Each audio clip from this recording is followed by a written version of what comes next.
As you're thinking about preparing for this coming worship service, I want you to think a minute that Jesus Christ had you in mind when he was on the cross. In fact, God had you in mind before he created you. He has a plan and a purpose for your life. He has a direction for you. He wants to bless you out of his riches. And yet we're at spiritual warfare. Satan wants to destroy Sunday morning worship. And so as you begin preparing now, I want you to begin to thank God for the blessings that he's already given you.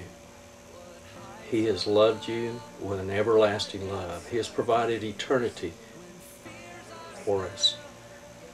And he's also asked us to gather together to worship him.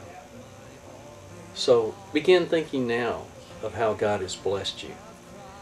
It could be that you're going through a difficult time right now. It could be that you feel unloved. It could be that you feel all alone. But he said, I'll never leave you. I'll never forsake you. My love is everlasting. So begin thinking now of how God has thought about us ahead of time. I want you to take this moment and enjoy this song that Lana is going to sing. I want to speak to you today about love. God is personally interested in you. He came to earth and walked here. He lived on earth.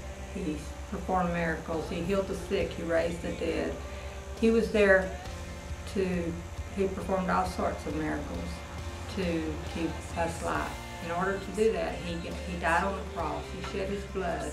So many of us in our road of life feel unloved or maybe feel unworthy of love, have come to a place where we've done such bad deeds that we don't deserve to be loved. But God sees it differently.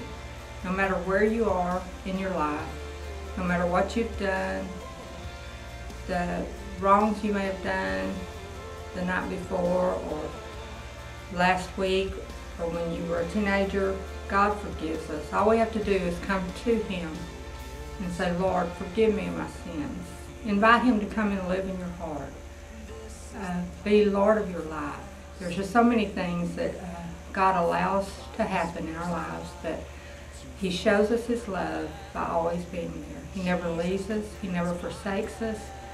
He never lets us walk those roads alone, but he's always there. And as I sing this song, when he was on the cross, I was on his mind.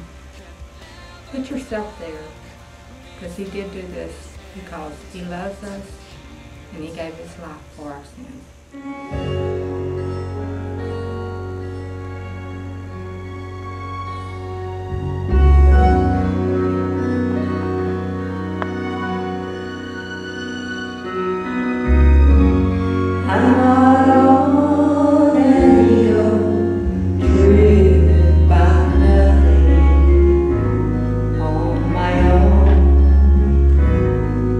I made